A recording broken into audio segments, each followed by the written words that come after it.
Shalom Bapak Ibu, senang bisa kembali ke seri Kopa Keluaran.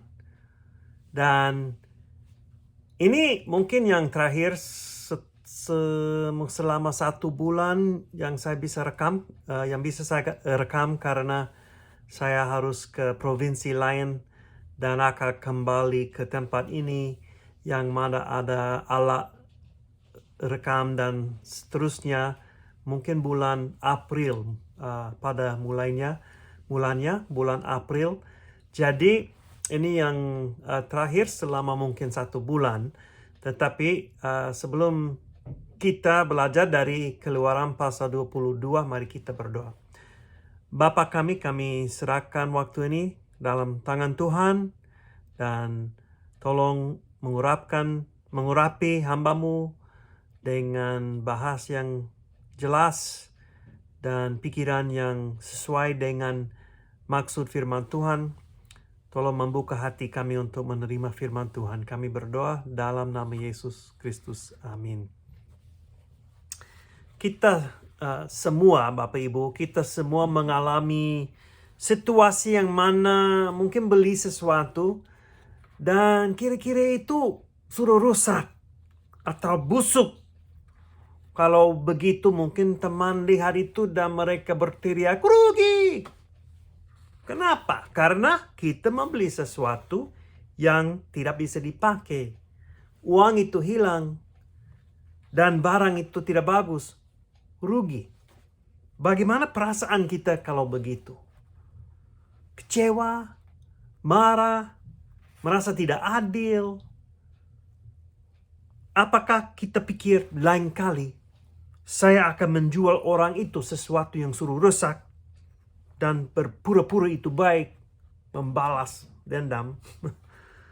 Seharusnya apa akan menjadi sikap dan sifat seorang pengikut Yesus? Bagaimana pandangan kita sebagai anggota kerajaan surga? Dalam Keluaran pasal 21 ayat 33 sampai pasal 22 ayat 15, kita akan melihat beberapa prinsip yang mengakar peraturan-peraturan yang diberikan Tuhan kepada Musa. Dan saya harap kita bisa menerapkan prinsip-prinsip ini. Mari kita lihat teks.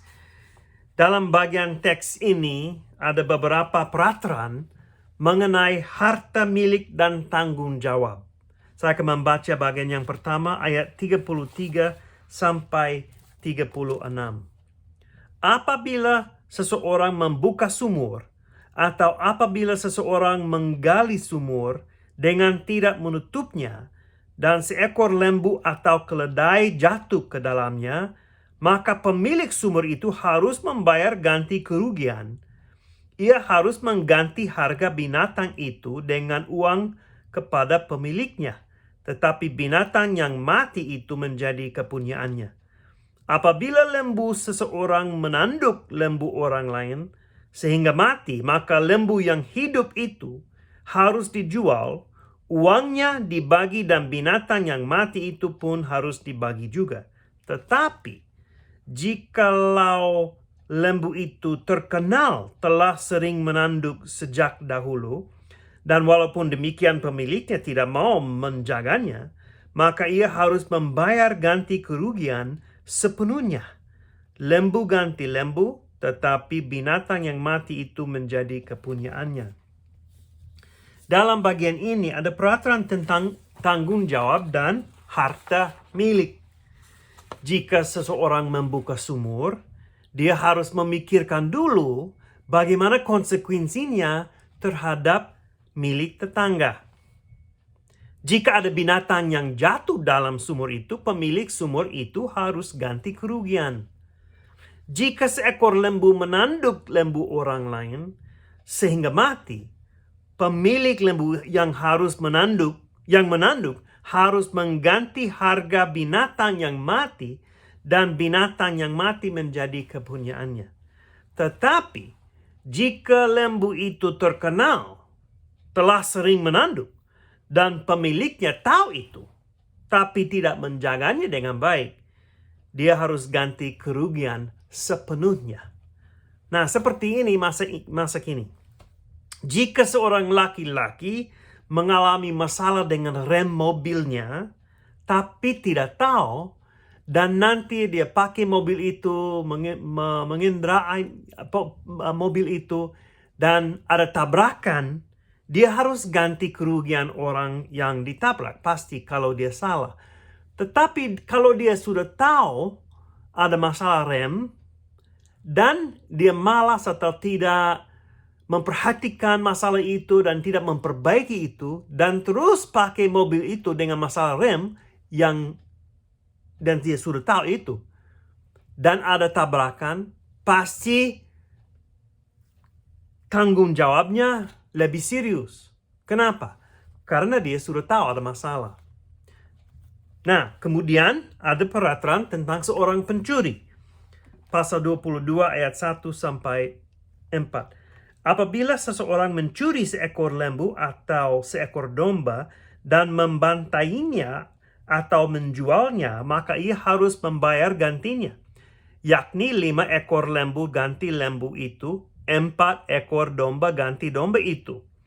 Jadi ada konsekuensinya ya, pencuri. Jika seorang pencuri kedapatan waktu membongkar dan ia dipukul orang sehingga mati, maka si pemukul tidak berhutang darah. Tetapi jika pembunuhan itu terjadi setelah matahari terbit, maka ia berhutang darah.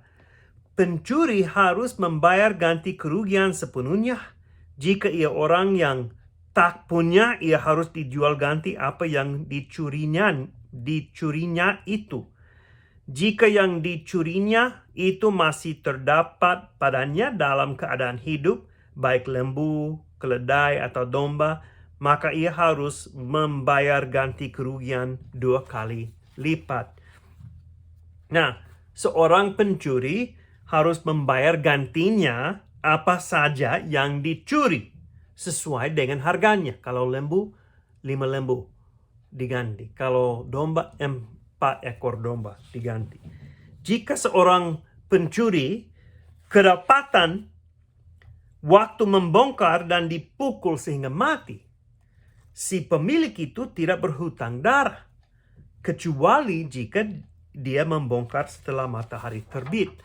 Jika seorang pencuri itu tidak bisa membayar gantinya, dia harus dijual menjadi budak seorang lain. Nah, pada waktu itu sistem perbudakan suatu hal yang sosial dalam kasus seperti ini, atau jika ada orang yang berhutang uang banyak. Sistem perbudakan pada waktu itu biasanya terbatas waktu. Jadi perbudakan pada waktu itu sangat beda dibandingkan dengan perbudakan masa kini yang bisa ditemui di dunia ini sekarang. Nah, yang menarik menurut saya, ada paralel di sini dengan cerita Zakheus dalam Lukas pasal 19. Dia siap membayar gantinya 4 kali lipat. Seperti Zakheus mengaku bahwa dia mencuri banyak uang orang lain pada waktu dia bekerja sebagai pemungut cukai. Dan dia siap untuk ikut peraturan yang ada di dalam Keluaran pasal 22. Kemudian bagian yang ketiga, ada peraturan tentang tanggung jawab dan harta milik orang lain dalam kasus peminjaman. Saya membaca ayat 5-15. Apabila seseorang menggembalakan ternaknya di ladangnya atau di kebun anggurnya dan ternak itu dibiarkannya berjalan lepas, sehingga makan habis ladang orang lain, maka ia harus memberikan hasil yang terbaik dari ladangnya sendiri atau hasil yang terbaik dari kebun anggurnya sebagai ganti kerugian. Apabila ada api dinyalakan dan api itu menjilat semak duri, tetapi tumpukan gandum atau gandum yang belum dituai atau seluruh ladang itu ikut juga dimakan api, maka orang yang menyebabkan kebakaran itu harus membayar ganti kerugian sepenuhnya. Apabila seorang menitipkan kepada temannya uang atau barang dan itu dicuri dari rumah orang itu, maka jika pencuri itu terdapat, ia harus membayar ganti kerugian 2 kali lipat, sama seperti ayat yang pertama dan yang kedua. Jika pencuri itu tidak terdapat, maka tuan rumah harus pergi menghadap Allah untuk bersumpah bahwa ia tidak mengelurkan tangannya mengambil harta kepunyaan temannya.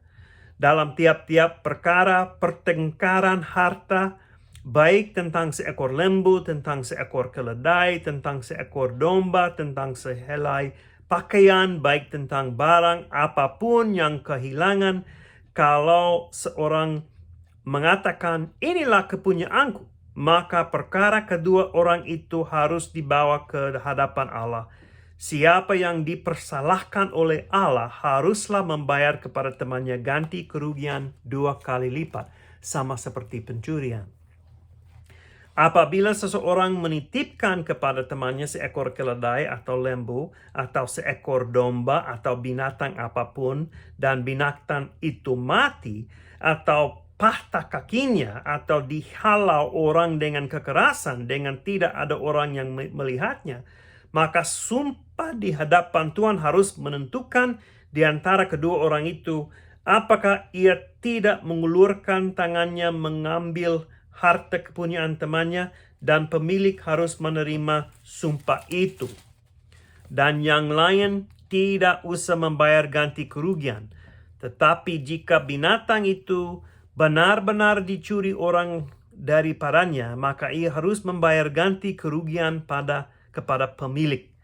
Jika binatang itu benar-benar diterkam oleh binatang buas, maka ia harus membawanya sebagai bukti. Tidak usah ia membayar ganti binatang yang diterkam itu. Apabila seseorang meminjam seekor binatang dari temannya, dan binatang itu patah kakinya atau mati, ketika pemiliknya tidak ada di situ, maka ia harus membayar ganti kerugian sepenuhnya. Tetapi jika pemiliknya ada di situ, maka tidak usahlah ia membayar ganti kerugian. Jika binatang itu disewa, maka kerugian itu telah termasuk dalam sewa. Nah, pasti tidak terlalu banyak di dunia modern ini memiliki domba di kota atau lembu di kota, tetapi ada prinsip yang ada di dalam firman Tuhan ini. Jika ada orang yang membuat sesuatu untuk menghancur harta milik tetangganya, orang itu harus ganti kerugian. Jika ada orang yang menjaga harta milik orang lain dan ada masalah dengan itu, dia harus mengganti kerugian. Jika seseorang meminjam sesuatu dan hal itu baik binatang, perak, atau harta milik lain dicuri atau hilang, dan pencuri itu tidak ditemukan, peminjam harus ganti kerugian. Contoh, beberapa tahun yang lalu, ada mahasiswi yang menghadapi Ibu Laura dengan masalah.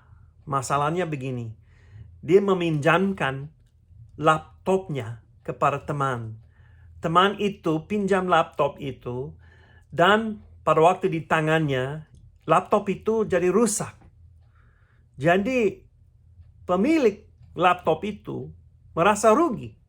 Tidak lagi ada laptop.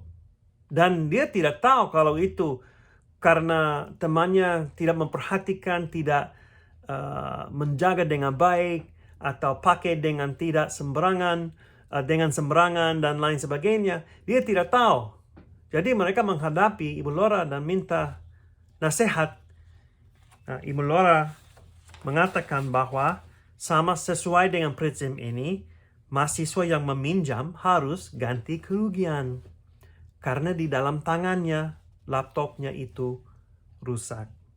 Nah, bagaimana kita boleh menerapkan prinsip-prinsip ini dalam kehidupan kita sebagai pengikut Yesus? Semua peraturan ini bisa diringkas dengan hukum, kasihilah sesamamu manusia seperti dirimu sendiri. Inilah sesuai dengan Filipi pasal 2 ayat 3 dan sampai 4. Ini firman Tuhan. Dengan tidak mencari kepentingan sendiri atau puji-pujian yang sia-sia, sebaliknya hendaklah dengan rendah hati yang seorang menganggap yang lain lebih utama daripada dirinya sendiri. Dan janganlah tiap-tiap orang hanya memperhatikan kepentingannya sendiri, tetapi kepentingan orang lain juga. Jadi kita harus memperhatikan orang lain lebih dahulu. Ini salah satu prinsip. Jadi kalau ada sesuatu yang dibuat kita, dan oleh karena itu ada konsekuensi yang kurang baik atau negatif terhadap tetangga, nah kita harus pikir dulu. Kita harus pikir lebih dahulu tentang tetangga, tentang teman, tentang sesama. Hal ini juga sesuai peraturan Yesus di dalam Matius pasal 7 ayat 12. Segala sesuatu yang kamu kehendaki supaya orang perbuat kepadamu, perbuatlah demikian juga kepada mereka. Itulah isi seluruh hukum Taurat dan kitab para nabi, katanya Yesus. Ini maksud Yesus, prinsip ini menggenapi semua prinsip yang di bawah semua peraturan perjanjian lama mengenai hubungan kita dengan orang lain. Kita akan saling menjaga harta milik orang lain dengan baik. Kenapa? Karena pasti jika sesuatu dipinjam, kita berharap hal itu dikembalikan dengan baik. Jadi kalau saya meminjam sesuatu, saya mau menjaga itu dengan baik. Supaya itu dikembalikan dalam keadaan dahulu, seperti dahulu. Keadaan seperti yang ada pada waktu diberikan kepada saya. Kita juga harus berkomitmen untuk mengembalikan sesuatu yang dipinjam kepada tetangga kita. Tetapi, nah ini agak lebih dalam lagi untuk kita sebagai anggota tubuh Yesus Kristus, yaitu jemaatnya. Kita memperhatikan suatu peraturan yang lebih dalam, lebih tinggi, mungkin bisa dikatakan. Di dalam tubuh Yesus, sebagai sebagian tubuh itu, kita tidak mau memegang harta benda atau harta milik terlalu erat. Kita harus siap membantu seorang saudara yang ada keperluan. Yesus mengatakan dalam Lukas pasal 6 ayat 35, tetapi kamu kasihilah musuhmu dan berbuatlah baik kepada mereka dan pinjamkan dengan tidak mengharapkan balasan. Pinjamkan dengan tidak mengharapkan balasan. Jadi ini prinsip yang lebih tinggi dibandingkan dengan Keluaran pasal 22. Keluaran pasal 22 benar. Itu benar, itu firman Tuhan, itu bagus, kudus. Tapi Yesus mengeratkan. Yesus memberatkan sepertinya. Karena kita sebagian tubuh Yesus. Maka upahmu, kata Yesus, akan besar dan kamu akan menjadi anak-anak Allah yang maha tinggi. Sebab ia baik terhadap orang-orang yang tidak tahu berterima kasih dan terhadap orang-orang jahat. Kita lihat prinsip dan sikap ini dalam kehidupan pengikut Yesus Kristus dalam Kisah Para Rasul pasal 4. Saya akan membaca Kisah Para Rasul pasal 4 ayat 34 sampai 37. Ini sikap mereka. Sikap mereka sebagai pengikut Yesus Kristus. Kisah Para Rasul pasal 4 ayat 34 sampai 37. Sebab tidak ada seorang pun yang berkekurangan di antara mereka, di antara rasul-rasul dan orang percaya pada mulanya.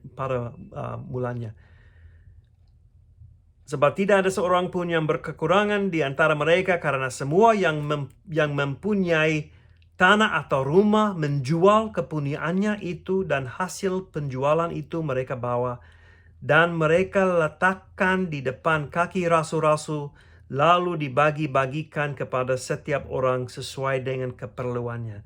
Demikian pula dengan Yusuf, yang oleh rasul-rasul disebut Barnabas, artinya anak penghiburan, seorang Lewi dari Siprus. Ia menjual ladang miliknya, lalu membawa uangnya itu dan meletakkannya di depan kaki rasul-rasul.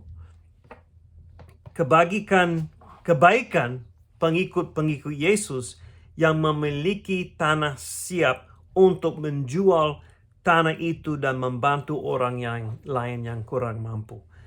Mereka memiliki suatu pemahaman terhadap harta milik mereka yang lebih tinggi. Karena mereka mengerti bahwa warisan mereka berada di surga, bukan hal-hal yang sementara.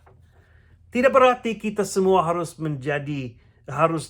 hidup dalam sistem sosialisme, tetapi kita boleh memeriksa hati dan motivasi kita.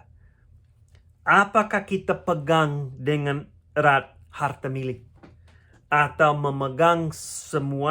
menganggap semuanya sebagai suatu kesempatan untuk membantu orang lain dan memuliakan Allah? Ini pertanyaan yang kita harus bertanya diri.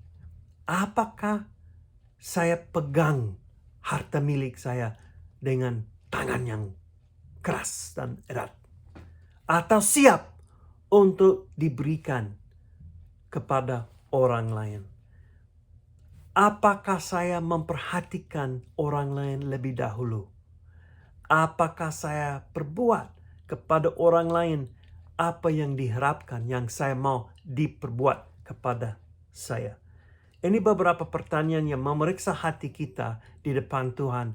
Karena di dalam Yesus Kristus, kita harus memikirkan orang lain lebih dahulu. Kenapa? Karena itu yang dibuat Yesus Kristus, yang menjadi hamba sampai mati di atas salib, supaya dia bisa menyelamatkan kita semua.